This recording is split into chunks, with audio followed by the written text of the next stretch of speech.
Arrancamos el programa hablando de estos movimientos, los movimientos telúricos, los cinturones de fuego, los lugares donde son los epicentros en el planeta, donde generalmente convergen ciertas situaciones que después suceden réplicas en el resto de diferentes partes del continente.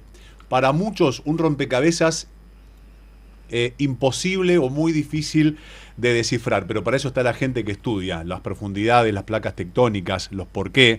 Y les quiero contar que la península rusa de Kamchatka sufrió un sismo de 8.8 grados en la escala de Richter, uno de los más poderosos, potentes registrados en la historia moderna, y este acontecimiento ha desatado alertas de tsunami en varios puntos del Pacífico, como por ejemplo Chile, Perú, México, los Estados Unidos mismo, y esto llevó a preguntarse qué es el cinturón de fuego en nuestro planeta y los por qué suceden estos hitos naturales en las costas y por qué la virulencia también de cada uno de ellos. Bueno, vamos a hablar con la gente que sí sabe. Estoy en contacto con el doctor en Ciencias Geológicas, Eduardo Malanino, y con él vamos a charlar este tema. Eduardo, qué placer escucharlo. Sebastián Shapiro lo saluda aquí en Duplex, en LU2 de Bahía Blanca. Gracias por atenderme. ¿Cómo va? Buenas tardes, Sebastián. ¿Todo bien? Bien, todo bien. Bueno, ¿qué es el cinturón de fuego? ¿Por qué se lo denomina así en el Pacífico? El cinturón de fuego es una característica que presenta el ambiente costero del Océano Pacífico, porque ahí en toda esa sección de esas costas hay una muy elevada existencia de volcanes, la mayoría de ellos que están en actividad, o que no tienen actividad actual, pero que la tuvieron recientemente, en los últimos miles de años.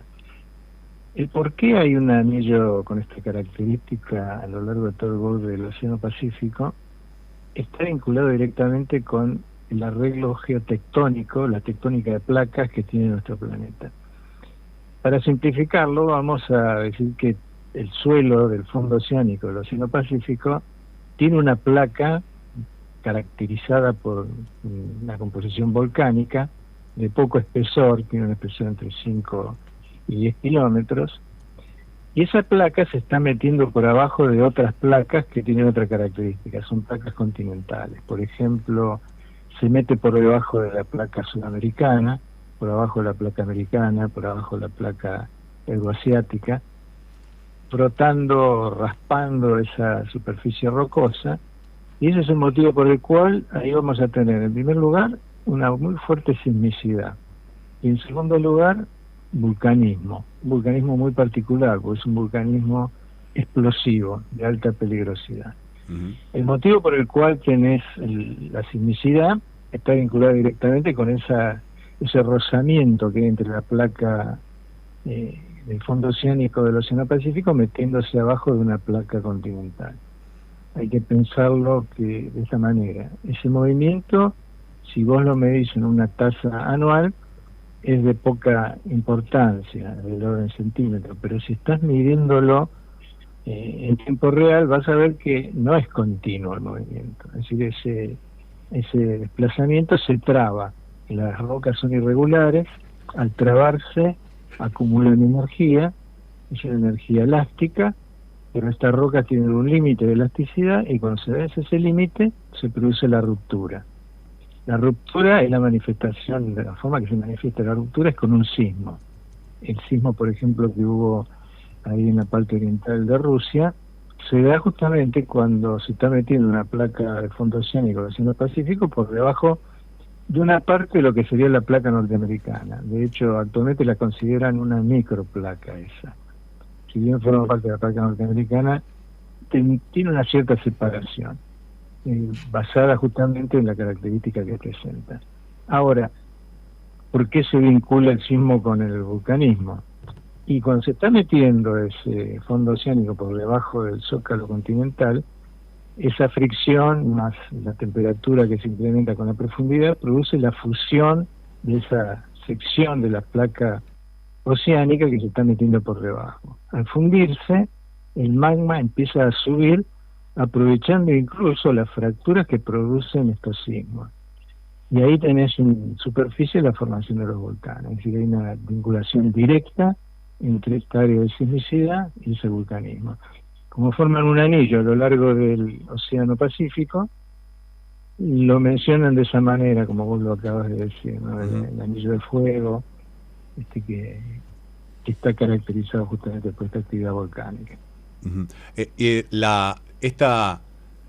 Esta concatenación que tiene en las costas del Pacífico, en Perú, México, Chile, en los Estados Unidos, los estudiosos dicen que son sismos que se dan cada tanto tiempo, no se puede prever la periodicidad de estos movimientos, o se genera justamente cuando suceden eventos muy puntuales.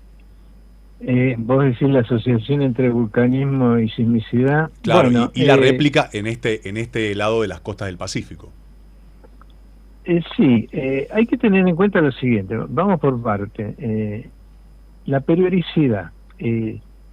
Esta es una zona como acabamos de mencionar, donde hay un choque de placas oceánicas que chocan con placas continentales, y que las placas oceánicas son más delgaditas, se meten por debajo de las placas continentales. Ese proceso da lugar a sismicidad y vulcanismo. Ahora bien, no es uniforme a lo largo de todo el Océano Pacífico, porque yo te había mencionado al principio que, si bien vamos a considerar que, para no entrar en detalles, que la placa oceánica es uniforme, no ocurre lo mismo con las placas continentales. Vos tenés por un lado la placa sudamericana, tenés después la placa norteamericana, tenés la placa euroasiática. Cada uno tiene una velocidad de movimiento y una dirección de desplazamiento que no es la misma. Eso quiere decir que los procesos de sismicidad que ocurran, por ejemplo, en este caso, en la parte norte del Océano Pacífico, no necesariamente están encatenados con los que están ocurriendo en la costa norteamericana o en la costa de Chile o en la costa asiática. Cada uno tiene su propia dinámica y su propia movilidad y sus propias características. Ahora bien, la relación que hay entre un sismo que ocurre en un lugar determinado y la actividad volcánica que tiene ese lugar, sí hay una vinculación. De hecho, antes de que se produjera este sismo ahí en la parte oriental de Rusia, hubo bastante actividad sísmica, no tan importante como este sismo final, sino que hubo como una preparación de sismicidad relativamente mediana hasta un poquito elevada, y también hubo una especie, podríamos decir, de incremento de la actividad volcánica. Ahí hay un volcán, que es un volcán que tiene unos 4.800 metros de altura, Kliveshchevosky se llama, y este volcán tiene una actividad más o menos continua en los últimos 6.000 años, por lo menos es lo que se registra geológicamente, pero tuvo un incremento de la actividad volcánica en los últimos tiempos. ¿Existe entonces una relación entre una cosa y la otra? Y probablemente sí, por lo que yo te mencionaba al principio. Claro. Tienes que tener idea de que si parte del fondo oceánico se funde cuando se mete por debajo del zócalo continental, y ese movimiento genera fracturación, bueno, es muy probable que también el magma ascienda por esas fracturas y existe una relación. Yo no te diría directa, no quiere decir que ahora porque se produjo este sismo, ahora vamos a tener un volcán, pero que existe una vinculación entre un suceso y el otro es muy probable.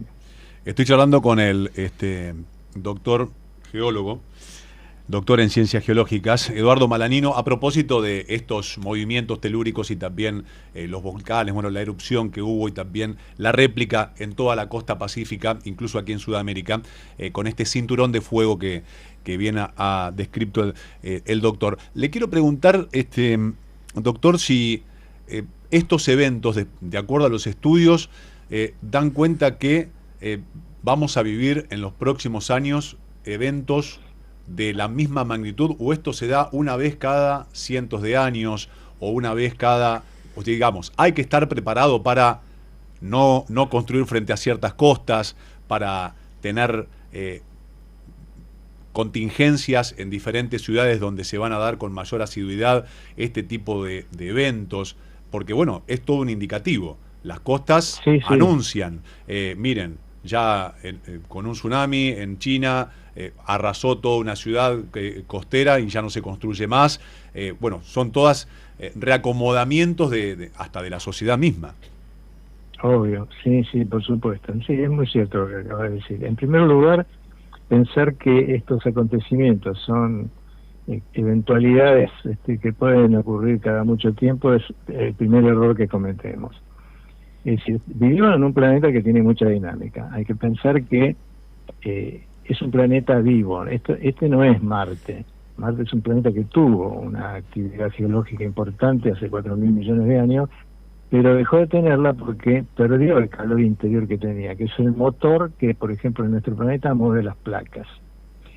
Marte dejó de tener esa movilidad, dejó de emitir gases, perdió los gases que tenía, tuvo agua en algún momento, y cuando le ocurrió la pérdida total del calor, dejó de tener actividad, y esa es un planeta muerto. A la Tierra, con el tiempo probablemente le pase lo mismo, pero como la Tierra es más grande que Marte, está perdiendo el calor mucho más lentamente. Ahora, esa pérdida de calor la hace de dos maneras: por radiación, que es muy poco efectiva la radiación para perder calor, y por movimiento de masas. Movimiento de masas, estamos hablando del magma que se mueve de forma convectiva y es el motor de la tectónica de placas. Ahora, ¿va a seguir la tectónica de placas por los próximos miles de años? Absolutamente sí. Por varios millones de años va a seguir la tectónica de placas hasta que el planeta se enfríe lo suficiente como para dejar de tenerla. Ahora bien, mientras la tenga, la tasa de actividad volcánica y sísmica va a ser la que estamos viendo ahora, sí, muy probable. Más allá de que si uno se remonta al pasado, por ejemplo, hubo periodos en la Tierra que la actividad volcánica estaba exacerbada, era mucho más importante que la que estamos viendo ahora. De hecho, vos conocerás la teoría de que los dinosaurios se extinguieron por el impacto de un asteroide. Sí. Bueno, algunos geólogos consideran que más que el impacto de un asteroide fue un proceso de vulcanismo explosivo generalizado que hubo en la Tierra y que generó una situación similar desde el punto de vista climático que la que hubiera producido el impacto de este asteroide. Es decir, hubo periodos en la historia geológica que la actividad volcánica fue más importante que la que estamos viendo ahora. Ahora, ¿estamos en una actividad exacerbada o en una actividad baja? No, estamos en una actividad, podríamos decir, estandarizada, si uno lo analiza con lo que pasó en los últimos miles de millones de años en nuestro planeta. La segunda pregunta que vos hacías, entonces, ¿qué hay que hacer ante esta situación? En primer lugar, no tenemos tecnología para evitar que haya volcanes, es decir, todavía no llegamos a ese nivel, pero sí sabemos muy bien dónde hay actividad volcánica y dónde hay actividad sísmica, es decir, sabemos perfectamente dónde puede ocurrir este tipo de eventos. ¿Le podemos poner fecha? Y aproximada. Sabemos dónde pueden ocurrir. ¿Le podemos poner el día y la hora? No, para nada. El mes tampoco. El año, y bueno, ahí nos empezamos a acercar. Por ejemplo, durante mucho tiempo en estas zonas sísmicas hay secciones, por ejemplo, en las cuales no se registran sismos regulares. Si nosotros, por ejemplo, analizamos todo este arco volcánico sísmico, veríamos que tiene una actividad sísmica y volcánica regular. Pero hay periodos en los cuales algunas secciones dejan de tener esa sismicidad regular. Es decir, transcurre un tiempo relativamente prolongado, dentro de términos humanos, donde no se verifica que hay actividad sísmica importante. ¿Qué significa eso? ¿Que ya no va a haber más? No. En realidad significa todo lo contrario. No hay actividad sísmica porque se está juntando mucha energía. No hay movilidad, las rocas están trabadas, pero la energía se sigue acumulando. Es decir, que en algún momento va a romperse la roca porque no va a poder soportar más el esfuerzo, y ahí vas a tener un sismo muy importante. En general, estos sismos importantes se dan después de periodos largos de tiempo en los cuales no hubo una actividad sísmica destacada. Ahora bien, conociendo todas estas cuestiones, ¿qué tenemos que hacer? No podemos actuar sobre los volcanes porque no tenemos la tecnología, ni tampoco sobre los episodios sísmicos. ¿Podemos hacer algo? Sí. Podemos, por ejemplo, que es el trabajo que hacen los geólogos, definir áreas de riesgo. Ahí está. Riesgo, peligro volcánico, peligro a la remoción en masa, peligro a la inundación, peligro de tsunami. Todo eso lo podemos hacer. mapear, hacer los mapas respectivos, tener una cartografía específica sobre esa peligrosidad y decir, bueno, señores, acá no pueden construir nada, o sí pueden, qué sé yo, tener un área recreativa con toda la cartelería y la información suficiente para que en el momento que se produzca una crisis de esta característica podamos evacuar a la gente y no tener pérdidas económicas ni humanas. Eso sí lo podemos hacer. Esto es muy importante lo que dice. Bueno, lamentablemente algunos países, sobre todo los más desarrollados, tienen la capacidad de hacerlo, y los países que no tienen esos niveles de desarrollo o no tienen los medios suficientes como para hacerlo, o a veces una cierta displicencia en el tratamiento de los sistemas naturales, sobre todo de esta peligrosidad geológica. Doctor Malanino, ¿y qué pasa del lado del Atlántico? Porque siempre es noticia más el lado del Pacífico, de la cordillera para acá, yendo al barrio latinoamericano, pero bueno, uno no se quiere circunscribir simplemente sobre ese lado, porque uno dice, ojo con las inundaciones de este lado, las costas se van acortando año tras año, el mar va ganando terreno. Este mismo mapeo que usted acaba de decir también me parece una herramienta súper importante para todas nuestras costas de nuestro continente americano, del lado del océano Atlántico, máxime también de la Argentina. ¿Qué mirada tiene al respecto sobre este avance y también movimientos al respecto? Bueno, el océano Atlántico es distinto a la costa atlántica de la costa pacífica. Yo te voy a mencionar, la costa del océano Pacífico es una costa muy activa, es decir, ahí tenés una colisión permanente de placas constituidas por fondo oceánico con placas continentales. Del lado del océano Atlántico ocurre lo contrario, en realidad no se está consumiendo una placa oceánica en función de la subducción que tiene debajo de placas continentales.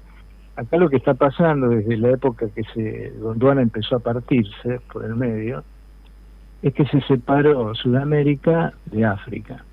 En esa separación, a medida que se fue dando, fue ascendiendo magma en la parte de la ruptura, que es ahora se manifiesta en el ambiente submarino como una dorsal bastante baja que va desde prácticamente Sudamérica y aflora en Islandia. Islandia sería la manifestación superficial de esa fractura a lo largo de todo el océano Atlántico, y a medida que se abre, sube el magma y se enfría y se consolida. Entonces lo que tenés ahí es un proceso de partición y expansión del fondo oceánico que es pasivo, no es violento como lo que está ocurriendo en el océano Pacífico. Esto es pasivo, si bien tiene vulcanismo, porque a medida que se va abriendo el subsuelo submarino haciendo el magma, no es un vulcanismo explosivo como el que sí tenés, por ejemplo, en toda la zona de este llamado círculo de fuego. Y por otro lado, el sistema de fracturación tampoco es violento, es decir, tenés un nivel de sismicidad muy bajo, tenés una actividad volcánica la mayor parte del tiempo submarina, salvo en el caso de Islandia, que ahí sí la tenés superficial, pero no tenés el comportamiento dinámico que tiene el océano Pacífico. Entonces, en el océano Atlántico no vas a tener este tipo de problemática.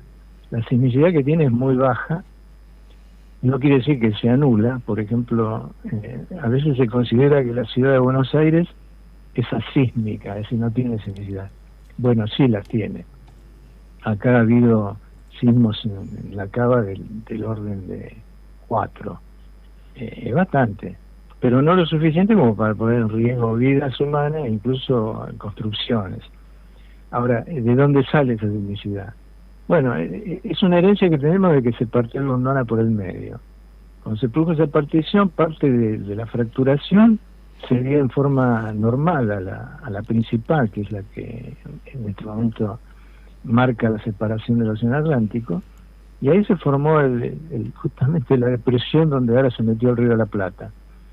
Y esa es una zona de cierta debilidad, por lo tanto tiene algún tipo de movilidad. Ahora, todo el océano Atlántico es tranquilo, no hay actividad volcánica ni sísmica muy importante, salvo algunas zonas en Centroamérica y otras que tenemos del lado de norte de África, sur de España. Ahora, ¿cuál es el problema que tenemos de este lado? Y bueno, vos de alguna manera lo estuviste mencionando. De este lado tenemos algún problema relacionado con la erosión de las costas.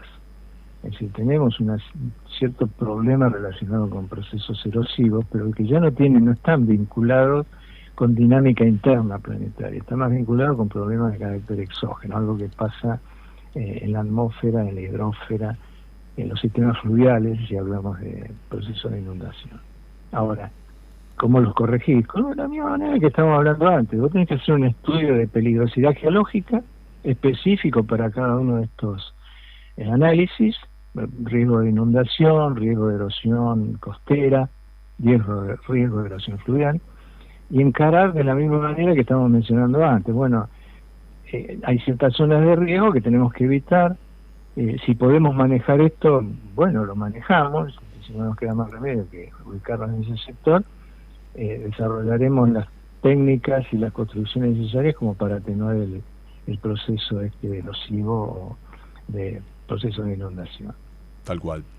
Doctor, le agradezco infinitamente que me haya atendido y que nos haya ilustrado de una manera tan didáctica y tan clara sobre los por qué se produce lo que se está viviendo en las costas del Pacífico, qué es el cinturón de fuego, cuál es la condición que también vive nuestro lecho marino aquí en las costas del Océano Atlántico, el mapeo de previsión, el tema de recursos y también tener un mapa de previsibilidad dentro de lo que cada nación le compete y también puede hacer por su población y también por su naturaleza que tiene que proteger y también a los propios. Le agradezco infinitamente, doctor.